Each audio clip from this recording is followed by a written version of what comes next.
అందరికీ నమస్కారం. నేను మీ సుబ్బు ఘంటసాల. గాసిప్ ట్రీ ఛానల్లో అత్యంత ఆసక్తిగా నడుస్తున్న శ్రీకృష్ణ రాయబారానికి స్వాగతం. రేపో మాపో యుద్ధం వస్తుందనేలా ఉంది పరిస్థితి. ఒక పక్క పాండవులు ఓర్చుకున్నంత మేరకు వాళ్ళని తొక్కేసి నలిపేసి ఇంతకాలం ఆనందించిన కౌరవులాటలేక చాలిపోయాయి. ఇంక ఊరుకోరు అని అర్జునుడు విరాటపర్వ యుద్ధంలోనే చెప్పేశాడు. మరోపక్క 5 ఊళ్ళు కాదు, 600 100 అయినా సూది మొనపాటి నేలని దుర్యోధనుడు ఇవ్వనన్నాడు. ఆఖరి ప్రయత్నంగా కృష్ణుడొచ్చాడు. మరేం జరిగింది? విదురునింట్లో కుంతి కులాసా అడిగి నేరుగా దుర్యోధనుడి మందిరానికి వెళ్ళాడు కృష్ణుడు. దుర్యోధనుడిది అంతఃపురంలోనే అత్యంత వైభవోపేతంగా ఉన్న మందిరం. అది సౌకర్యం కన్నా సోకులకి పెట్టింది పేరు. 3 సింహద్వారాలున్నాయి. అందులోపల వివిధ రత్నాలతో అలంకరించి పెద్ద ఎత్తులో ఒక సింహాసనం, యువరాజు కోసం 100 కుర్చీలు తమ్ముళ్ళకి, కర్ణశకునులకి, మిగతా వారికి స్పెషల్. అంత గొప్ప మందిరం. దానిలో రత్నాల కమ్ములతో ఒక పట్టుపరుపు మంచం. అది కృష్ణుడి కోసం ఏర్పాటు చేశారు. కృష్ణుడు ఆ 3 ద్వారాలు దాటి వెళ్ళి ఆ సభలో సుయోధనుని సౌకర్యాలు చూశాడు. ఇన్ని ఉన్నా వాళ్ళు పాండవుల్ని చూసి ఎంతగా ఏడుస్తున్నారో, ఎంత దుర్మార్గులో అర్థమవుతుంది. కృష్ణుడు రాగానే దుర్యోధనుడు లేచి కర్ణశకునులు తమ్ముళ్ళందరితో కలిసి స్వాగతం పలికాడు. కృష్ణుడు మధ్యలో కూర్చున్నాడు. అక్కడే పెద్దలు భీష్ముడు, బాహ్లికుడు వీళ్ళందరూ కూడా ఉన్నారు. సామంతరాజులున్నారు. కృష్ణుడు అందరినీ మళ్ళీ కుశలమడిగి అక్కడలా ఉండగా దుర్యోధనుడు కృష్ణుణ్ణి భోజనానికి ఆహ్వానించాడు. కృష్ణ, ఎన్నాళ్ళకు మా ఇంటికొచ్చావు, రా భోజనం చేద్దుగాని అని పిలవగా కృష్ణుడి మొహంలో ఎలాంటి నవ్వు లేకపోగా, లేదు, నేను నీ ఇంట భోజనం చేయరాదు అన్నాడు.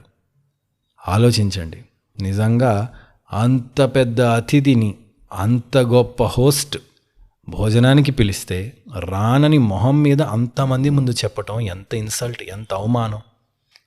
అంత మానసికంగా ధైర్యంగా ఉన్నాడు కృష్ణుడు. కర్ణుడు వెంటనే దుర్యోధనుడి చెవిలో ఏదో చెప్పటం కృష్ణుడు గమనించాడు. అప్పుడు మళ్ళీ రారాజు అన్నాడు, అదేంటి కృష్ణ, అతిథికి మర్యాద చేయటం ధర్మం కదా, మర్యాద పుచ్చుకొని ఆ మర్యాదని తిరిగి ఇవ్వటం నీకు మర్యాద. భోజనం ఎందుకు చేయవు? నా ఇంట ఆ ఆతిథ్యం ఎందుకు తీసుకోలేవు? అక్కడిచ్చిన విడిది తీసుకోలేదు, ఇక్కడికిచ్చిన భోజనమూ చేయనంటున్నావు. మేము పంపిన కానుకలన్నింటినీ అలాగే తిప్పి పంపేశావు. ఎందుకు మమ్మల్ని ఇలా అవమానిస్తున్నావు? మా మంచితనం నచ్చలేదా అని అడిగాడు. ఇదేంటంటే పైకి ఎంతో గడుసుగా ఉంటుంది. ఎందుకంటే పైకి చూసే వాళ్ళందరికీ ఆహా, ఇతను ఇంత మంచిగా ఉంటున్నా కృష్ణుడే ఏదో కోపంగా ఉన్నట్లు చేయాల్సినవన్నీ చేసేసి మంచిగా నటిస్తారు. కానీ కృష్ణుడికి అవేం లెక్కలుండవు కదా, ఆయన ఏం తక్కువ కాదుగా. విని ఊరక ఉన్నాడు. కృష్ణ, కృష్ణ, ధర్మార్థాలని పరిపూర్ణంగా తెలిసినవాడవు కదా నీవు. నా ఆతిథ్యాన్ని ఇలా తిరస్కరించవచ్చా? నీకంటే వయసులో పెద్దవాణ్ణి కదా. నీతో మేము ఎంత మంచిగా ఉన్నా కూడా నువ్వు దాన్ని ఎందుకు కుదరనివ్వట్లేదు? అప్పుడు కృష్ణుడు మెల్లగా లేచి ఆ భుజాలను ఒక్కసారి విరుస్తూ సరిచేసుకుంటూ మాట్లాడేట, దుర్యోధన, నేను నీ అతిథిని కాదు, దూతని. ఒక దూత పని పూర్తయ్యేదాకా మర్యాదలు కానుకలు పుచ్చుకోకూడదు. ఒకవేళ అలా చేస్తే 2 కారణాలకి చేయొచ్చు. 1, నీకు భయపడి, 2, నీవంటే ఇష్టముండి. నీవంటే నాకు ఇష్టమూ లేదు, నీవంటే నాకు భయమూ లేదు. ఎందుకు చేయాలి భోజనం? నా పని నిజంగా చక్కబడితే, నేను ఏ పని కోసం ఇక్కడికి వచ్చానో అది పూర్తయితే, నేను కృతార్థుణ్ణైతే అప్పుడు చేస్తా భోజనం నీతో పాటు కలిసి. కృష్ణ, అదేంటి, నీవు మాకు బంధువుగానే నిన్ను చూస్తున్నామయ్యా మేము. ఏంటి నువ్వు దూతవంటావు? కేవలం రాజకీయం మాత్రమే మన ఇద్దరి మధ్య ఉన్నట్లు మాట్లాడతావు. అదే పాండవులతో అయితే ఇలా ఉంటావా? ఉండను అని చెప్పాలి ఆయన. నీవంటే ప్రీతితో మేముంటే ఇలా అనటం ఉచితం కాదు కృష్ణ అన్నాడు.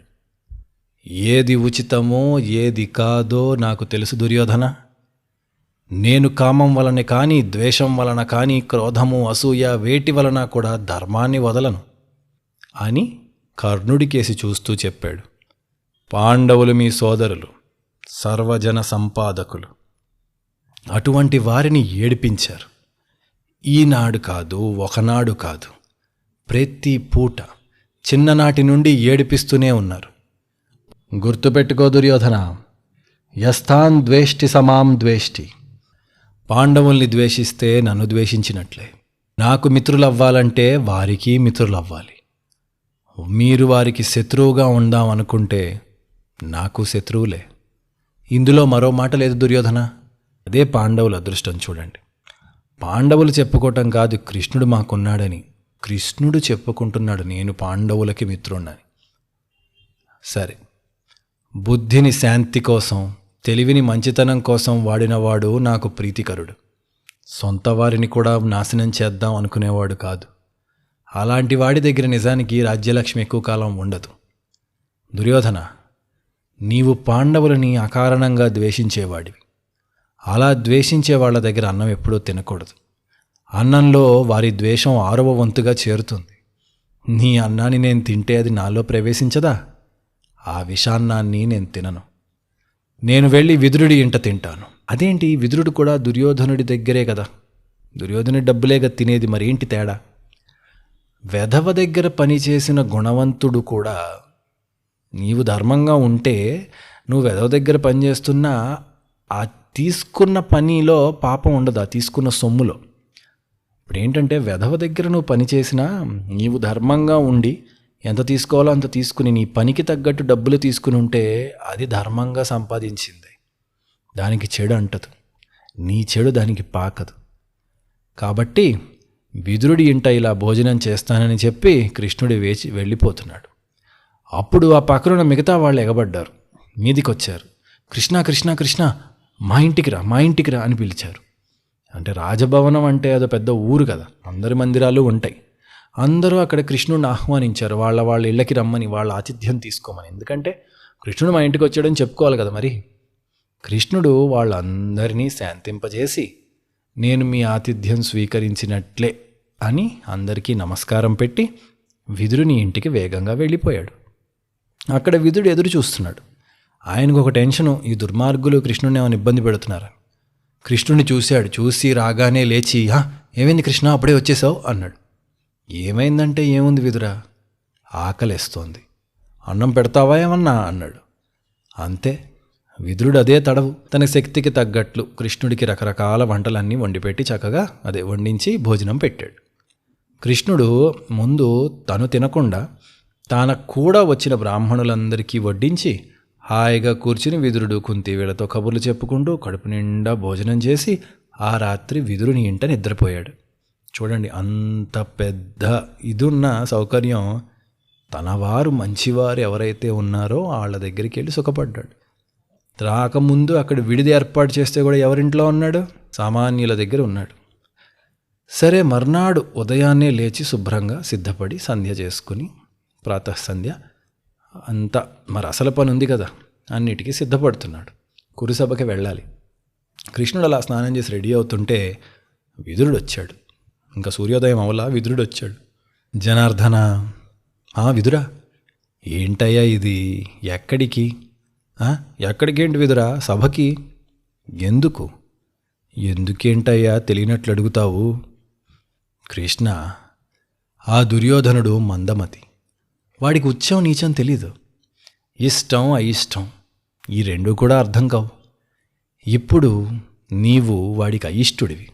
పైగా ఆ నీచుడు బలవంతుణ్ణి చూసి భయంతో పాటు ద్వేషం పెంచుకుంటాడు. నీవు బలమున్నవాడివి కాబట్టి నీ పట్ల వాడు అవసరం లేని కోపాన్ని పొందుతాడు. జాగ్రత్త పడటం తెలివిగా ఉండటం కదా. కృష్ణుడు నవ్వాడు. నీకు తెలీదు నా గురించి అని కాదు. ఎందుకయ్యా అక్కడికి, వాళ్ళు ఏదోటి చేస్తారు అంటే కృష్ణుడికి తెలీదా? కృష్ణుడిని ఏమంటున్నాడు ఆయన?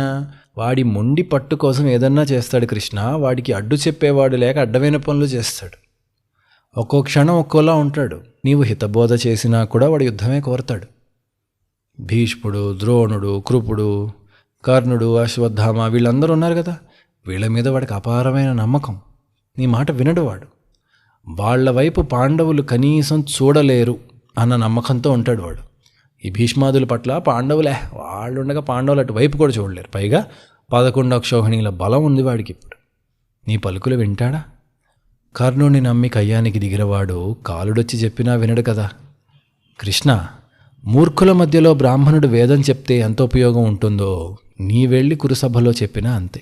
కృష్ణ, ఇటు చేరిన రాజులైతే నీ వల్ల ఓడింపబడిన వాళ్ళు చాలామంది ఉన్నారు, లేక పాండవుల వల్ల ఓడింపబడిన వాళ్ళు.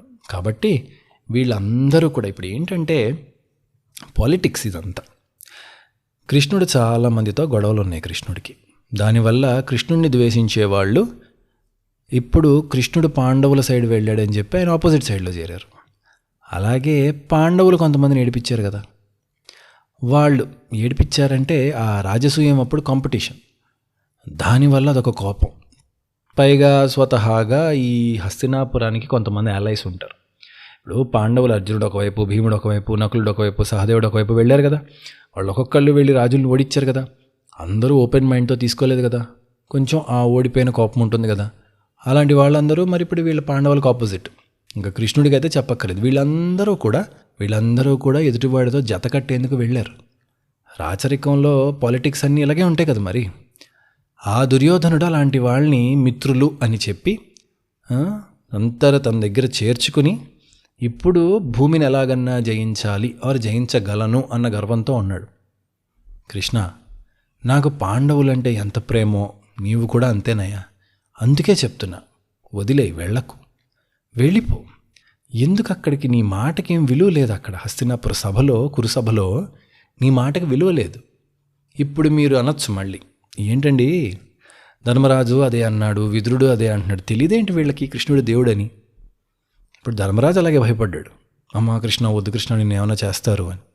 సరే, ఆయన అంటే కొంచెం తక్కువ మేధావి, విదురుడు మహామేధావి కదా, మహాభక్తుడు కదా. మరి ఇక్కడ చూడండి, విదురుడు కూడా కృష్ణుడికి ఏదో అయిపోతుంది అన్నట్లు ఎందుకు భయపడుతున్నాడు? దేవుడికి అవమానం అవుతుందని బాధపడుతున్నాడు. మీకు ఒకళ్ళంటే చాలా చాలా చాలా ఇష్టము, విలువ అండి, గౌరవం. వాళ్ళు ఒక బురద ఉన్న దాంట్లో దిగుతున్నారు, మీరు ఏం చేస్తారు? చిచిచి ఎందుకండి మీకు ఆ పని, వెళ్ళొద్దంటారు కదా. విదురుడి దృష్టిలో కృష్ణుడు ఆ కురుసభకు వెళ్ళడం కూడా అలాంటిదే. కృష్ణుడంతటి వాణ్ణి వాళ్ళు ఎలా చూడాలో చూడరు, విలువ లేదు అక్కడ. ఎందుకు టైం వేస్ట్ కృష్ణ, నీకు అవమానం పడాల్సిన అవసరం నీకేంటి? ధర్మరాజుది కానీ, విదురుడిది కానీ, కుంతిది కానీ, ఎవరిదైనా సరే కృష్ణుడి పట్ల ప్రేమ, దాన్ని ప్రేమగానే చూడాలి. కృష్ణుడి తత్వం తెలియక కాదు, ఎంత తత్వం తెలిసినా. ఇప్పుడు కొడుకు అంత పొడుగుండి, అంత సమర్థుడు, యవ్వనంలో ఉన్నవాడు, బలవంతుడు అన్నీ ఉన్నా సరే తల్లి బెంగపడదా? ఎందుకు? టైంకు తిన్నావా, వాడి అడ్డగాడిదలో ఉన్నాడు, వాడు తినబోతే ఏమవుతుంది? అంతే, ప్రేమ అంటే అంతే. వాళ్ళు వీరులు అనటం కన్నా పైగా ఈ విదురుడు, ధర్మరాజు వీళ్ళందరూ ఏంటంటే, వాళ్ళు వీరులు అనటం కంటే మనసుకి ఆ సాత్వికత ఎక్కువ, ఆ సున్నితత్వం ఎక్కువ. కాబట్టి ఎందుకు కృష్ణ ఇలా అక్కడ ఆ వెధవల దగ్గరికి వెళ్ళి సంధివచనాలు వద్దు, వాళ్ళు వినరు అని విదురుడు. కృష్ణుడు పాపం అన్నీ విని సమాధానం ఇచ్చాడు. విదురుడి మనసు అర్థం చేసుకున్నాడు. ఎందుకు ఆయన వేరేలా అనొచ్చు సమాధానం ఇవ్వకుండా. ఈయన ఏమన్నాడు, విదురా, ఒక బుద్ధిమంతుడు ఎలా మాట్లాడతాడో, విచక్షణ ఉన్నవాడు ఎలా ఒక పరిస్థితిని అర్థం చేసుకుంటాడో, నిజమైన శ్రేయోభిలాష్ ఎలాంటి సలహా ఇస్తాడో నీవు అలాగే ఇచ్చావు. మెచ్చుకున్నాడు ముందు. ఎందుకంటే మరి ఆయన మాటలోని జెన్యూనిటీ, స్వచ్ఛత, స్వచ్ఛంగా నిజంగా కృష్ణుడి గురించి ఆయన ఫీల్ అవుతున్నాడు, అందుకని మెచ్చుకున్నాడు. అంతే కదా.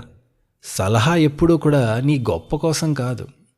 ఎందుకంటే నిజానికి కృష్ణుడు వెళ్ళలేదు అనుకోండి. ఇప్పుడు విదురుడి ఈ మాట విని కృష్ణుడు అవును రోయ్ విదురా కరెక్టే, ఇప్పుడు నేను అక్కడికి వెళ్తే అనవసరంగా నాకు అనుమానం అని తిరిగి వెళ్ళిపోయాడు అనుకోండి.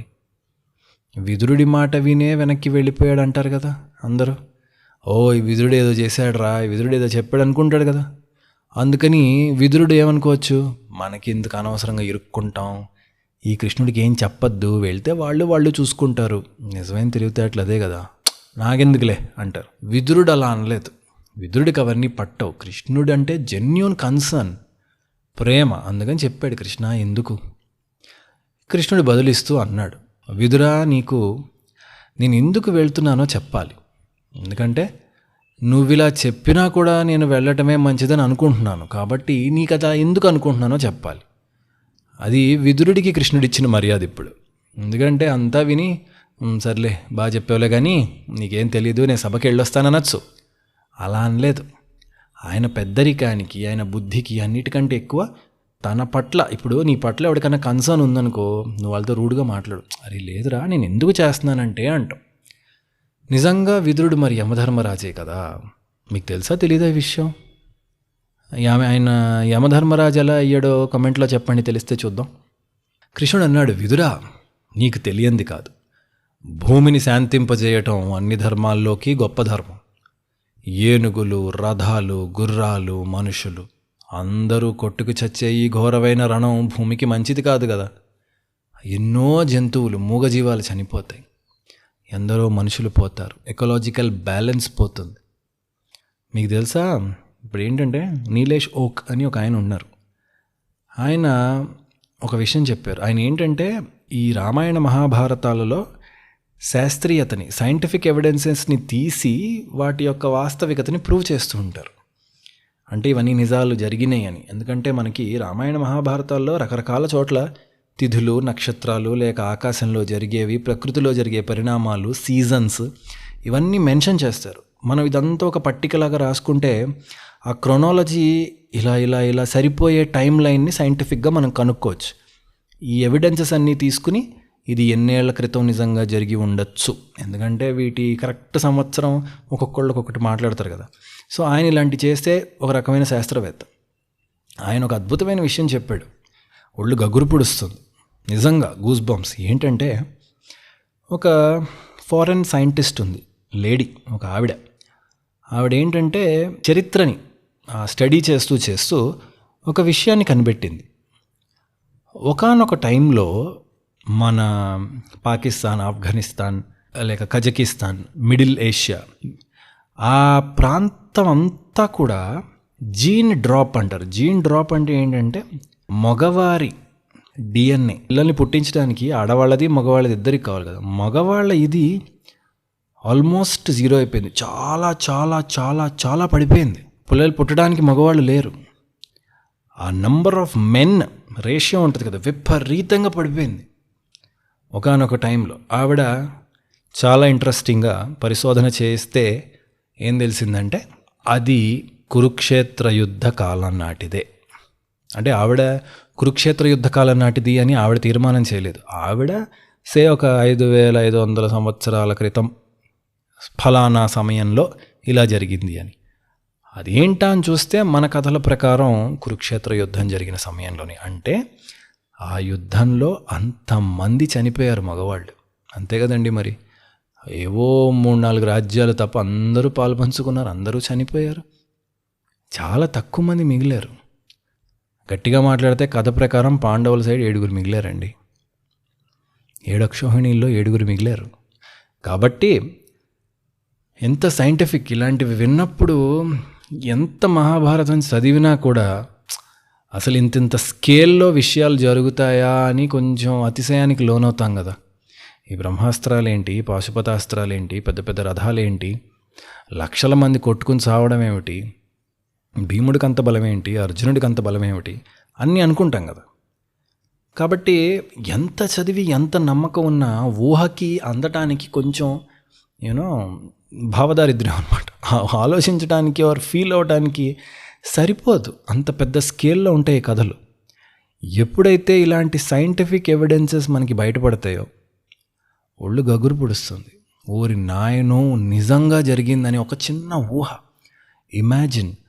అంత ఇప్పుడు Pakistan, Afghanistan, north India, central Asia అంటే ఎంత పెద్ద ప్రాంతం అది, భూమి మీద ఎంత పెద్ద ఏరియా. ఆ ఏరియా మొత్తం మగవాళ్ళ వీర్యకణాలు ఆల్మోస్ట్ పడిపోయినాయి అంటే ఎంతమంది చనిపోయి ఉంటారు, ఎంత పెద్ద యుద్ధం అయి ఉంటుంది అది, ఎంత ఘోరాతి ఘోరమైన యుద్ధం. 18 రోజుల్లో అంతమంది చనిపోయారు.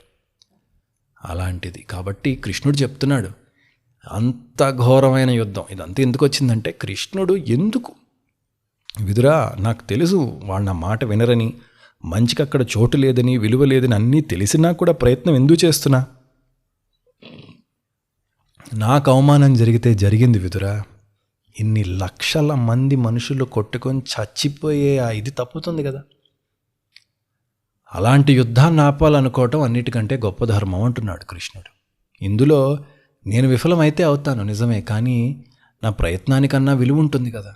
ప్రయత్నించకపోతే రేపు పొద్దున ఏమో ప్రయత్నిస్తే ఆపేవాళ్ళేమో అన్న అనుమానంతోనే బతకాలి కదా. ఎప్పటికీ ఆ చరిత్ర ఉండిపోతుంది కదా నాకు.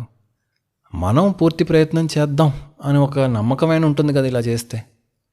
ఇన్ని చేస్తేనే మనం వంకలు పెడుతున్నాము కృష్ణుడి మీద. చేయకపోతే మీరేమనుకుంటున్నారు? కృష్ణుడే అంటాడు చూడండి, అందుకనే సంధి కోసం ప్రయత్నం విదురా. కర్ణ దుర్యోధనుల కారణంగా ఎంతమంది రాజులు చనిపోతున్నారు. అందులో మన మిత్రులు చాలామంది ఉన్నారు. కౌరవ పక్షంలో ఉన్న వాళ్ళందరూ మన శత్రువులేం కాదు.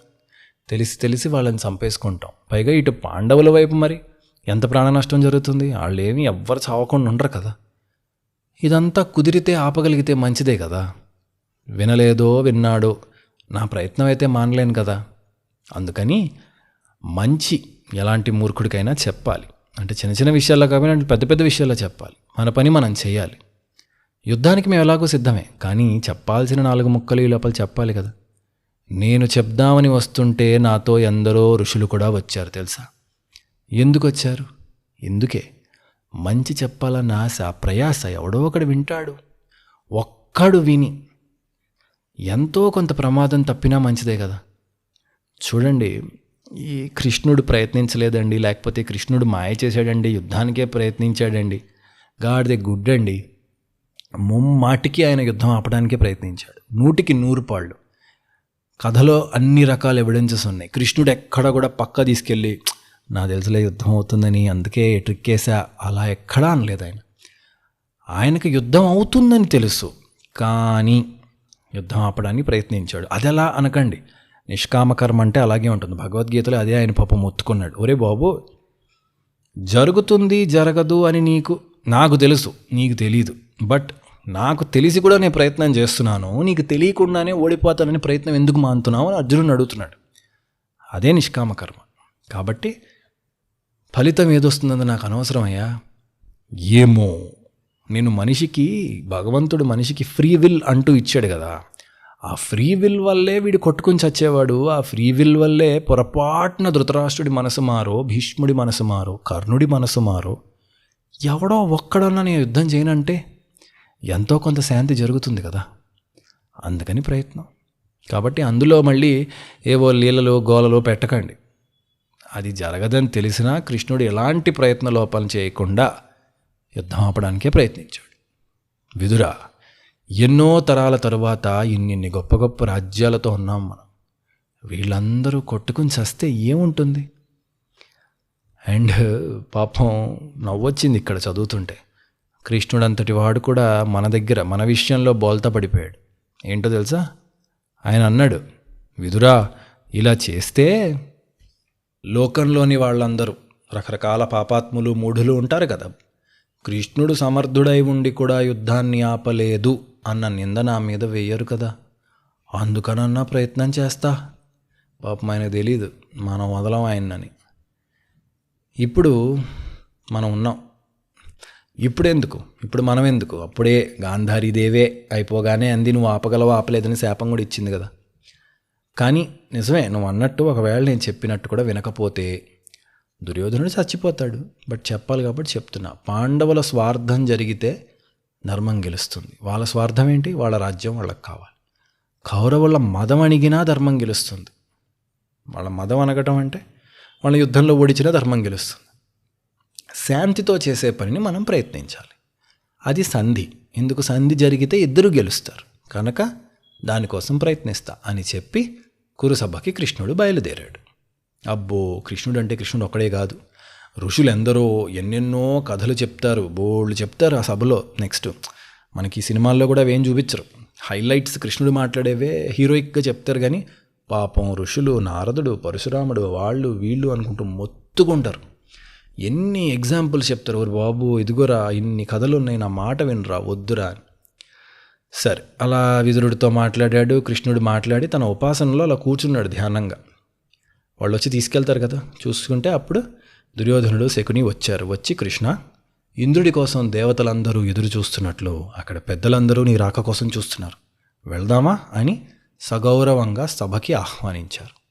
చూడండి, ఇదంతా సూర్యోదయం ముందేనే అయిపోయింది. ఈ డిస్కషన్ అంతా బిఫోర్ సన్ రైజ్ కాబట్టి సూర్యోదయం అయ్యాక ఆహ్వానించారు వాళ్ళు. కృష్ణుడు లేచి బ్రాహ్మణులకి వాళ్ళకి దానాలు ఇచ్చి వాళ్ళ దగ్గర ఆశీర్వచనాలు తీసుకుని వెళ్ళాడు. దుర్యోధనుడు ఏర్పాట్లు చేసిన రథం మీద కాకుండా కృష్ణుడు తన రథమే ఎక్కి దారకుడు నడుపుతూ ఉండగా మరొక సూర్యుడిలా వెలిగిపోతూ హస్తినాపుర రాజును చూసేందుకు కదిలాడు. అంటే మీరేమీ ఇదంతా ఒక ఇంట్లాగా ఉంటుంది అనుకోకుండా, ఒక ఇల్లులా ఉండదు, ఒక ఊరులా ఉంటుంది. 4 గుర్రాల రథం కదా. శైబ్యం అన్న గుర్రం చిలుకరెక్కల వతిలే పచ్చగా ఉంది. సుగ్రీవం అన్న గుర్రం ఎర్రగా ఉంటుంది. మేఘపుష్పం మేఘవర్ణంలో ఉంటుంది. వలాహకం తెల్లగా ఉంటుంది. కృష్ణుడి 4 రథాలు. అలా 4 గుర్రాలు నడుపుకుంటూ దారకుడు వెళ్ళాడు, తీసుకెళ్ళాడు. ఆ 4 కూడా పక్కన ఉండవు. ఎలా ఉంటాయి? 2 ముందు 2 వెనక. ముందు శైబ్యం కుడివైపు, సుగ్రీవం ఎడంవైపు ఉంటే వాటి వెనకాల మిగతా 2 ఉంటాయి. 2x2 లాగా అన్నమాట. పైన గరుడ పతాకం, గరుత్మంతుడి చిహ్నం కృష్ణుడిది. ఆ రథాన్ని విశ్వకర్మ నిర్మించాడు. అంత గొప్ప రథం అది. దాని మీద విడివిడిగా వైఢూర్యాలు, ముత్యాలు, బంగారం తాపడం చేసి ఉంటాయి. దాని మీద వరాహాలు, సింహాలు, ఈ తామర పువ్వులు, కోతులు ఇవన్నీ చెక్కబడి ఉంటాయి. వెనక ఆ రథం వెనక మిగతా యాదవులు వచ్చారు. ఎదురొచ్చి కురుపెద్దలు స్వాగతం పలికారు. శ్రీకృష్ణుడి దగ్గరుండి తన రథం వెనుకనే విదురుని పెట్టుకుని వచ్చాడు. కృష్ణుడితో పాటు విదురుడు వచ్చాడు. వాళ్ళ వెనక అంటే కృష్ణుడు విదురుడు రాగా, వాళ్ళ వెనక యాదవులందరూ రాగా, వాళ్ళ వెనక దుర్యోధనుడు శకుని వచ్చారు. అలా తీసుకొచ్చారు కృష్ణుడిని. అందరూ నిశ్శబ్దంగా కృష్ణుడు వెనకాలే. కృష్ణుడు అక్కడ దిగాడో లేదో హస్తినలో శంఖధ్వానం, వాద్యాలు, డోలు మొదలైన విజయానికి ప్రతీకైన వాద్యాలన్నీ మ్రోగాయి. గొప్ప గొప్ప సుందరీమణులు వచ్చి పూలు విసురుతున్నారు, జయ జయధ్వానాలు పలుకుతున్నారు. కొన్ని వేల మంది సైనికులు కవాతుల మధ్యలో ఒక్కో మెట్టు కృష్ణుని పైకెక్కించి తీసుకెళ్తున్నారు. ఆయన కోసం అప్పటికే సభంతా నిండిపోయి ఉంది. అంత రథఘోష ఒక్కసారిగా చల్లబడింది కృష్ణుడి దిగి నడుస్తుంటే. కృష్ణుడికి జయం పలుకుతూ కురు సైనికులు కవాతులు చేస్తున్నారు. కృష్ణుడు ఒక చేత్తో సాత్యకిని, మరొక చేత్తో విదురుణ్ణి పట్టుకుని ఎంతో హుందాగా ఒక ఏనుగు నడిచినట్లు మెల్లమెల్లగా మెట్లెక్కి ఆ హస్తినాపుర సభ వైపు వెళ్తున్నాడు. కృష్ణుడికి ముందు కర్ణ దుర్యోధనుల దగ్గరుండి ఆ సభ లోపలికి తీసుకువెళ్లారు. ఎదురుగా భీష్మ ద్రోణులు కృష్ణుడిని నుంచుని స్వాగతించారు, వందనం పలికారు. వాళ్ల వెనకే ధృతరాష్ట్రుడు కూడా లేచి నిలబడి వినమ్రుడై స్వాగతం పలికాడు. కృష్ణుడంటే అది. బంగారంతో చేసిన ఒక గొప్ప సింహాసనాన్ని ఏర్పాట్లు చేశారు ఆయన కోసం. అందులో కూర్చోపెట్టారు. ఆయన ముందు భీష్మద్రోణుల్ని వాళ్ళని కూర్చోపెట్టి, తర్వాత ఆయనతో పాటు వచ్చిన ఋషులందరికీ తగిన ఆసనాలను ఏర్పాటు చేయమని వాళ్ళందరూ కూర్చునేలా చూసి రాజుని కూర్చోమని అప్పుడు ఆయన కూర్చున్నాడు కృష్ణుడు.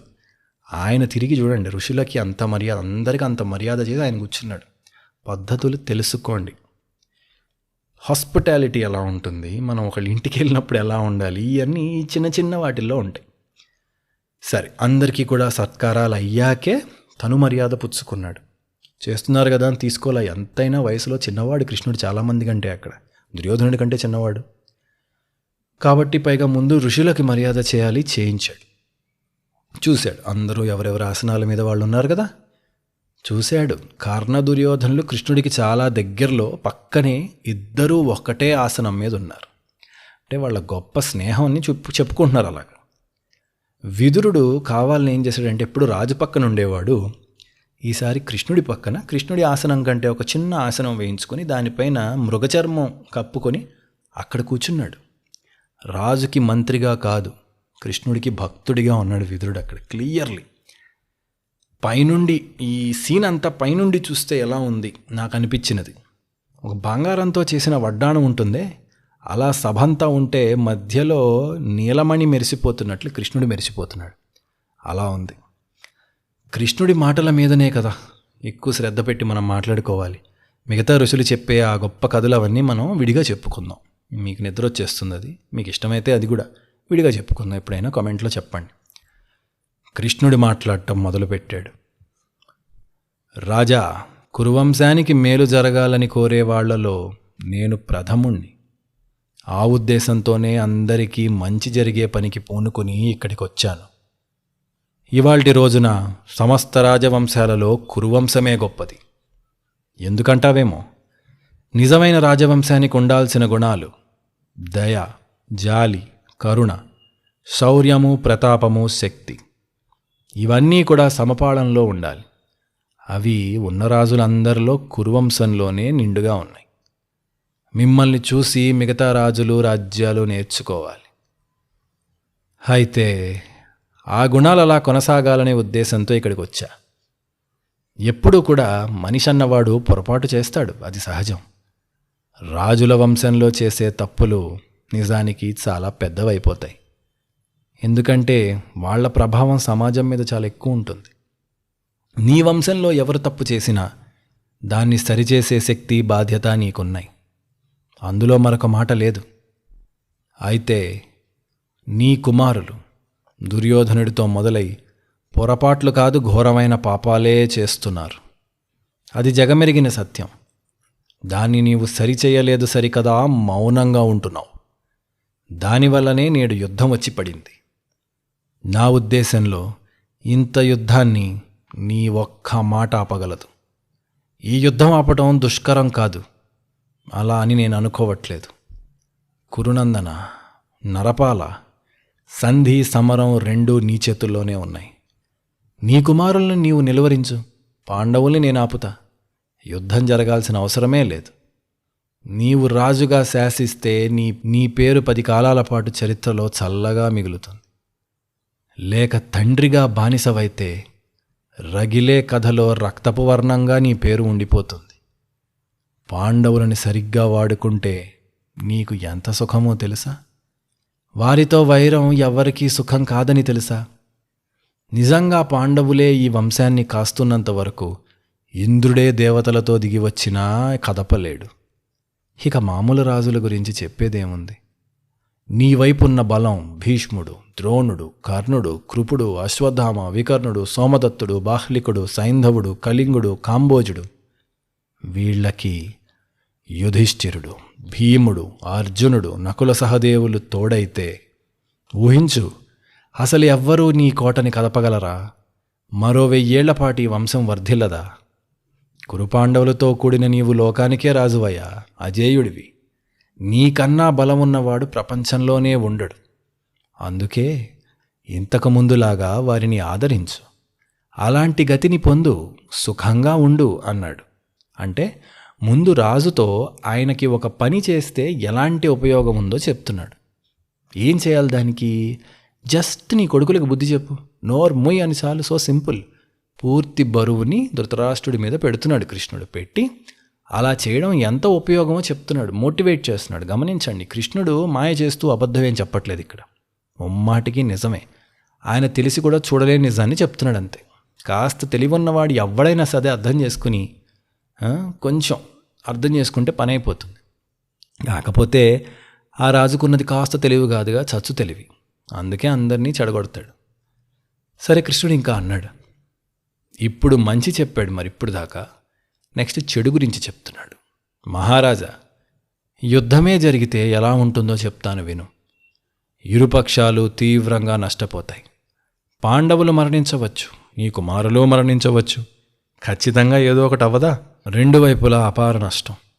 కానీ నువ్వొకటి గమనించాలి, ఎవరు గెలిచినా యుద్ధం నీకే అందరికంటే ఎక్కువ నష్టం. ఎందుకు? నేను ఇందాక చెప్పినది ఇక జరగదు. నీ వంశం అందరికన్నా గొప్ప వంశం అవ్వదు, ఎందుకంటే కలిసి ఉంటేనే అవుతుంది.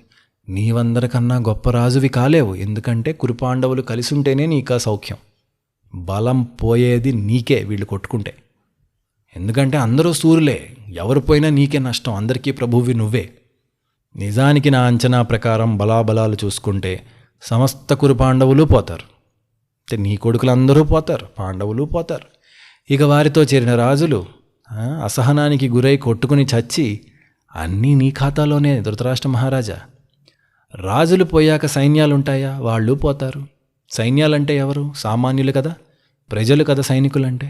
వాళ్ళు పోతే వాళ్ళ కుటుంబాల అనాథలైపోరా? వాళ్ళు పోయినట్లే. ఎంతమంది పోతారో చూడు.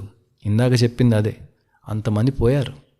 దానంతటికీ నువ్వే కారణం అవుతున్నావు ధృతరాష్ట్ర. నీ ఒక్కడివి చేసే పనికి అందరూ శాంతిస్తారు. యుద్ధాన్ని ఆపు. స్నేహపూర్వకంగా ఒకరితో ఒకరు ఉండాలని ఆదేశాన్ని జారీ చేయి. కొట్టుకుని సావడం ఏంటయ్యా?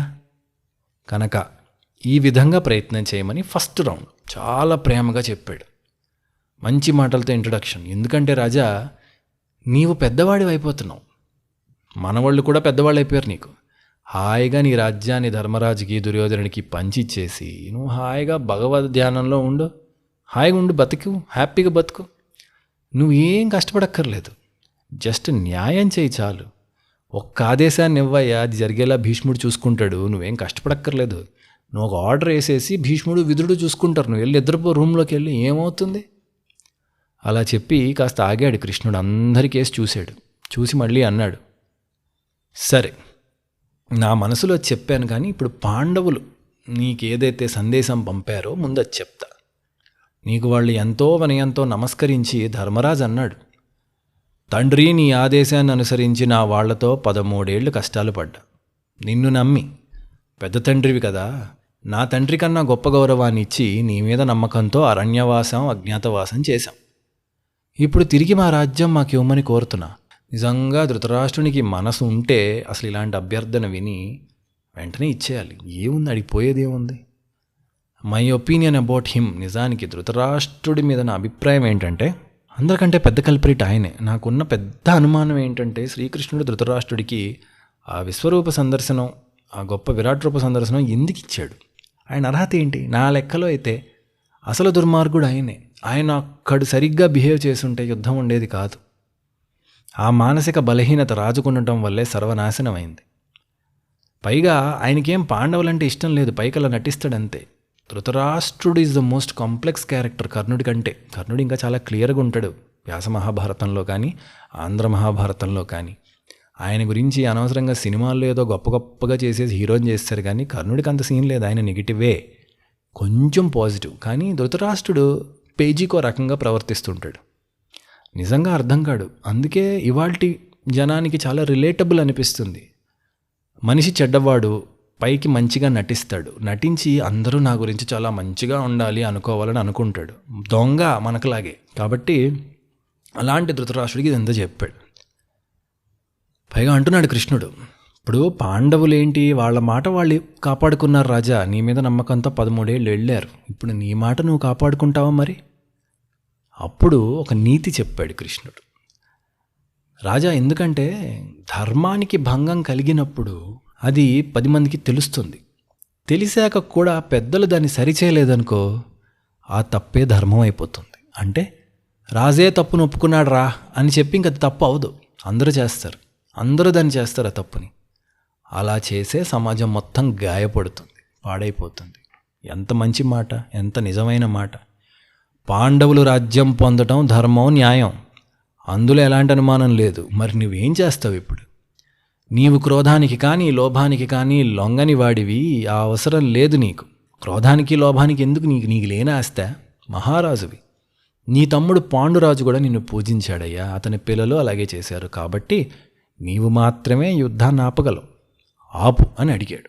అంటే ఎంత కన్స్ట్రక్టివ్గా ఉంటుందో కృష్ణుడి మాట. చక్కగా ఒక గోడ కడతారు చూడు, ఒక ఇటుకు పక్కన ఇటుకు పెట్టి పద్ధతిగా. ఇవాళ కట్టినట్టు కాదు, బాగా పనొచ్చినోడు కట్టినట్టు. అంత అందంగా ఉంటుంది కన్స్ట్రక్టివ్గా. ఎంత అందంగా చెప్తున్నాడో, పదాల అమరిక చూడండి. ఒక్కొక్క ఇంచు ఆ మాట, ఒక్కొక్క ఇంచు అలా మనసులోకి దూరిపోతుంది. లాస్ట్లో అన్నాడు, లాస్ట్ ఫినిషింగ్ స్టేట్మెంట్స్. మామా సత్యవతి పౌత్ర, ఈ యుద్ధం, ఈ వంశం, ఈ భరతఖండంలోని శాంతి అన్నీ నీ చేతుల్లోనే ఉన్నాయి. నీ నిర్ణయం వినాలనుకుంటున్నాను అని చెప్పి కృష్ణుడు కూర్చున్నాడు. ఈగలు దోమలు రొదపెడుతుంటే ఎవడు పట్టించుకోడు, అవి ఎప్పుడు సౌండ్ చేస్తూనే ఉంటాయి. కుక్కలు నక్కలు అరిస్తే చికాకు పడతారు, కానీ ఒక సింహమో ఒక పెద్ద పులో గర్జిస్తే అడవంతా నిశ్శబ్దం అవుతుంది కదా. అలాంటి నిశ్శబ్దమే కురుసభలో నెలకొంది. కృష్ణుడు మాట్లాడాక అలాగే ఉంది. ఆయన మాటలు ఆ గోడలకి తగిలి రీసౌండ్ వస్తున్నాయి, అందరి చెవుల్లోకి వెళ్ళి గుండెల్లోకి తాకుతున్నాయి. సభ అలా ఉండిపోయింది. మరి ఇప్పుడు ఏం జరిగింది, బదులేం వచ్చింది, ఎవరెవరు ఏమన్నారు? నెక్స్ట్ ఎపిసోడ్లో వినండి.